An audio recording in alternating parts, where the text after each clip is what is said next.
The gunfire outside Il Serpent burned itself out as quickly as it began. Broken glass littered the marble floor. Bodies groaned amidst overturned tables, and the air stank of gunpowder and spilled whiskey. Alessio rose first, pistol still steady in his hand, eyes sharp as a blade. Two of his men emerged from the shadows, guns drawn, scanning the wreckage. Venturi, one of them muttered, nodding toward the crumpled bodies near the doorway. Not ours. Look like outsiders. Alessio's gaze narrowed. Outsiders meant betrayal. Outsiders meant someone had been stupid enough to test both families at once. Isabella slid her dagger back into its sheath with a flick of her wrist. Standing tall, her dress torn at the hem, but her pride untouched. Her emerald eyes were still on him, glowing like the embers of a fire that refused to die. You brought this storm, she hissed. Alessio's smirk was ice. You flatter me. I didn't know I commanded the whole city with a snap of my fingers. You're poison, Venturi, and poison spreads. He stepped closer, lowering his gun but not his guard. She didn't flinch. Neither of them ever did. For a long moment, the world was reduced to the space between them, narrow, heated, unspoken. Then his men closed in, breaking the spell. Time to go, one urged. Alessio's gaze lingered on Isabella, as if weighing whether to leave her bleeding on the floor or drag her out into the storm. He chose neither. With a final look of promise or a warning, even he couldn't tell, he turned and vanished into the night. She stood amidst the wreckage, breath heavy, every nerve in her body still humming with the electricity of him, and she hated herself for it.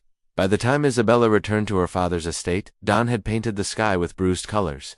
The Russo compound loomed like a fortress, all iron gates and stone walls, its halls echoing with power and paranoia. Her father, Salvatore Russo, was already waiting. His silver hair and hawk-like eyes carried the weight of decades ruling Palermo's underworld. Behind him, lieutenants lingered like shadows, their silence heavy with expectation.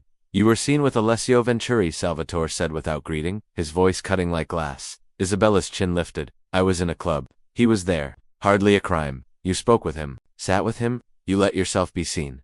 She laughed without humor. You think I'm naive enough to fall into a Venturi's bed? Her father's glare sharpened. I think you are reckless enough to forget that the world is always watching. Alessio is his father's son. He is a weapon, and weapons do not care who they cut. For a moment, the truth pressed heavy on her tongue that she had felt the edge of that blade tonight. Not in her flesh, but in the way his gray eyes had stripped her bare. But she swallowed it whole. Instead, she crossed her arms, the defiance that had always set her apart from her family blazing in her eyes. I don't fear Alessio Venturi. You should. His words carried finality, like a curse. On the other side of the city, Alessio endured his own storm. The Venturi villa, perched above Palermo like a king's throne, was a palace of marble and shadow. His father, Marco Venturi, sat in the grand hall, his presence as suffocating as the weight of the empire on Alessio's shoulders. You were seen with Isabella Russo. The same words, mirrored across enemy lines. Alessio shrugged, pouring himself a fresh glass of whiskey. Seen? She stormed into my booth. If she wanted a fight, I gave her words instead of bullets. Marco's gaze, steel gray like his son's, was unmoved. Words can wound more deeply than bullets when the wrong ears hear them. You forget yourself, Alessio. The Russos are not opponents, they are parasites, and parasites are cut out before they spread. I didn't forget, Alessio said, his tone cool but tight. I remember everything, including the fact that her father ordered the hit on Uncle Paolo. Do you think I'll let that pass? Marco studied him for a long moment. Then he leaned forward, voice low. Remember this, desire is weakness, and weakness kills faster than bullets. If I so much as suspect you let that Russo girl crawl into your head, I'll cut her throat myself and make you watch. The whiskey burned down Alessio's throat, but not as much as the image that sentence carved into his mind.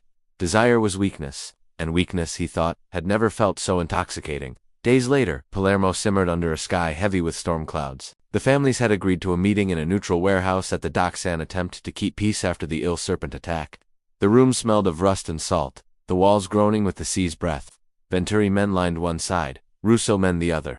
The gap between them wide but charged, as though the air itself remembered every drop of blood spilled. Alessio stood at his father's side, immaculate in his black suit. Every inch the heir who would one day inherit fire and empire. His gaze swept the room once, cold, controlled, until it landed on her. Isabella, she entered like a flame, her presence enough to bend the tension in the room.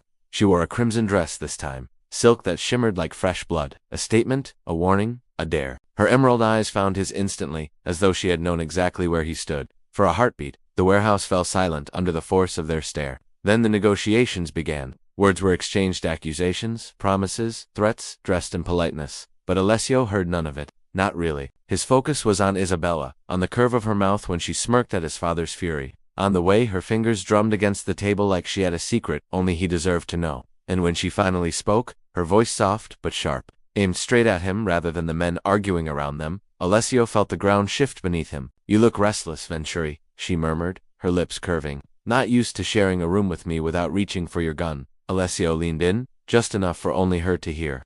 Guns are for enemies. I'm still deciding what you are. Her smile was sin wrapped in silk. Decide carefully, you might not survive the answer. And in that moment, with blood and empire balanced on a knife's edge, Alessio realized the truth. He didn't want to survive her. He wanted to burn.